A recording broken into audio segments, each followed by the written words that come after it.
Well, a very warm welcome to Lambeth Palace to all of you this morning for this Christian-Muslim Forum conference on trade justice, with a major and very important input from the young people who are gathered here, both Christian and Muslim. And it's very good to see you all here. My name is Richard Cheetham. I'm one of the co-chairs of the Christian-Muslim Forum. My fellow co-chair, Sheikh Ibrahim Mogra, is sitting in the front here, and he'll be saying a little later in the morning. The conference has been organised in partnership with MADE and the Fair Trade Foundation, and you'll be hearing a little bit more about them later on in the morning. We're dealing with an extremely important subject for literally everyone in our world. So I'm certainly looking forward to getting some interesting insights into this vital topic. I'm very grateful to the Archbishop of Canterbury, who is the founding patron of the Christian-Muslim Forum, both for his hospitality today and also for his continued and ongoing support for the work of the Christian-Muslim Forum. And I'm very pleased today as well that we are joined by Maulana Shahid Raza, who is sitting on the end of the table in front of you. He is our new Muslim patron of the Christian-Muslim Forum, and a bit more about that is going to be said at the end of the morning. But both he and the Archbishop will be contributing very actively to our discussions on trade justice this morning. The Christian-Muslim Forum is just over 5 years old, and it was set up to try to encourage good conversation and understanding between Christians and Muslims, particularly in this country. And we've engaged in a lot of activities over those years. And on your seats, you should have a new little glossy leaflet which we've just produced, which tells you a little bit about the work of the Christian-Muslim Forum in its wider aspects. And there is also a website where you can get more information. We run both national events such as this one, where we try to bring people and take a national-wide perspective, and also a lot of local events as well, grassroots type things, and we work hard to try and maintain that balance. Today, as I've said, we're focusing on trade justice, and we're going to begin with some opening remarks from our two patrons, the Archbishop and Maulana Shahid Raza, and then that's going to be followed by some comments from our other panellists, and we'll introduce my fellow co-chair, who will be saying a bit about the other co-panellists a little later. So it's over now to the Archbishop of Canterbury for his opening remarks.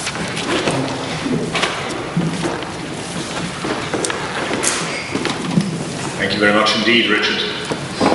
It's a great pleasure once again to host the Christian-Muslim Forum here, and particularly to host young people coming together to discuss what really is the common concern of all of us, Christians and Muslims alike. Over 18 months ago, we had a day like this to look at issues of climate change. And that, to my mind, was one of the most important things that the Forum has organised. It showed what could be done. People of a younger generation came together to share a passionate vision about God's perspective on the world. I put it as bluntly as that because I think that's what it's about. We are working to align ourselves with God's perspective on the world. A perspective which is not that of big business, big finance, big government, or even big society. But a perspective which is that of sheer, unconditional generosity. Christians and Muslims alike believe in a generous God. That is to say, a God who does not hoard his benefits to himself, but who pours out joy, hope, peace on all those who follow him and listen to him. And to align yourself with God's perspective on the world that perspective of generosity and gift, is to be committed yourself to generosity. And so it's very appropriate that we move on from thinking about climate change issues to those issues which are absolutely bound up with climate change, issues around trade justice. That perspective of generosity, which I began with, is also a perspective that has to do with human dignity. Because once again, we all believe, all of us in this room, all of us committed to our faiths, we all believe that the effect of God's generosity is to give human beings dignity. God is generous enough to give us the dignity of acting in his name in the world, in freedom and in obedience. And so if we are all committed to divine generosity, we're all committed, on the other hand, as a necessary implication of that, to human dignity. And it's that human dignity that is in the focus of our discussion today. The trade systems of our world do not do a great deal for human dignity. And we'll hear a great deal during today about the ways in which different kinds of unfreedom, humiliation, and something remarkably like slavery are the effects of some of our international trade practices. It is still a fact that brings me up short when I think about it, that the net transfer of resources from the poor to the rich in our world is greater than the net transfer of resources from the rich to the poor. That remains an utterly scandalous fact. And if we believe that human dignity involves a degree of control over our choices and our neighbours' choices, a degree of freedom to show in the world by our own acts, our own imagination, our own reflection, to show something of the purposes of God, then an international system which cramps and shrinks people's freedom is something which we have to resist, and which we have to criticise and resist together. Because that's the third thing I'd want to say by way of introduction. A point which I find myself making over and over and over again until people listening to me will be very tired of it. And that is, the problems that face the human world today are not problems that any one community, any one nation, any one civilization, or any one faith can address together. The great issues of the time, climate change, food security, pandemic disease, are not forces which observe national boundaries or confessional frontiers. The HIV/AIDS virus doesn't ask you whether you're a Christian or a Muslim. Rising sea levels across the world as a result of climate change don't ask you whether you're a Jew or a Hindu. And so, in looking out at a world where the problems are common problems for humanity, we have to learn what it is in our faith traditions that allows us to come together with a vital, critical, hopeful view of humanity and human dignity. And we do that, as I said at the beginning, because of our commitment to a generous God.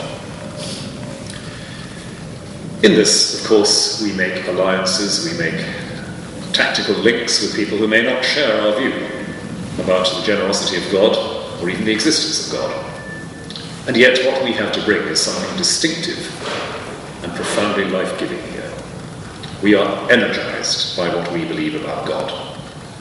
And that is one of the great bits of good news that I see in a meeting like this. You are here because you are energized by what you believe about God, and therefore what you believe about humanity.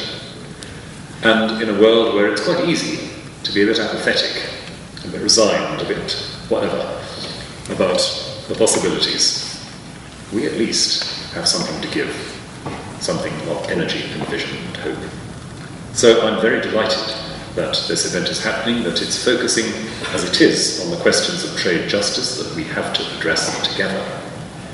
And I have to say, particularly proud of the Christian Muslim Forum for its focus on these matters. I think in the years since the Forum was brought into existence, it has more than justified the vision, originally the vision of my predecessor, which set events in train towards the creation of the Forum. I believe that we have shown, it's very important, as we have shown, that at grassroots level, Christians and Muslims can really share life-giving vision and critical and hopeful action. We've shown that it's possible to create friendships, transforming friendships at grassroots level. We've shown that a younger generation of believers recognize these possibilities and are willing to act on them, to be inspired by them. And all of that, I think, is not only in Britain, but across the world, a very great gift. I'm always delighted when I travel elsewhere in the world to say, let me tell you about the Christian Muslim Forum. Let me tell you about the Christian Muslim Youth Forum. Let me tell you what can be done if people are willing to pool their enthusiasm and their vision in this way. And if anybody starts telling you about a clash of civilizations, about the inevitable conflicts between great big ideological and religious power blocks, let me tell you that I've seen the opposite at work. I know it can happen. So, for me, today is good news. I hope it'll feel like that for you. I hope that together we can have some challenging good news for the society we're living in. It's a great pleasure to welcome trustees of the Forum here today, and a very particular pleasure to welcome our very distinguished guest, Maulana Shahid Raza, who is Deputy Director of the Muslim College in London, President of the World Islamic Mission in Europe, and he has taken on, as we've heard, an important role in the Forum recently, and we're very honoured that a Muslim scholar of such distinction should lend his name to this enterprise. So, Maulana, we're very pleased indeed to welcome you here today. Thank you all very much. I wish you God's blessing for today, and I look forward to hearing what you have to say.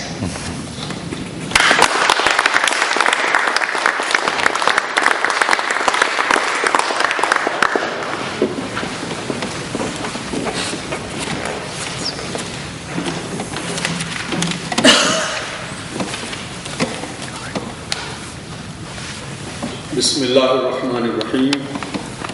I begin in the name of God, the most merciful, the most kind. Archbishop, other distinguished members of the panel, my dear brothers and sisters, and young colleagues and friends. First of all, I feel humble as well as privileged to be officially the patron of Christian Muslim Forum. It gives me great pleasure that this responsibility will be providing me and through me to many of my colleagues to work so closely together under Christian Muslim Forum.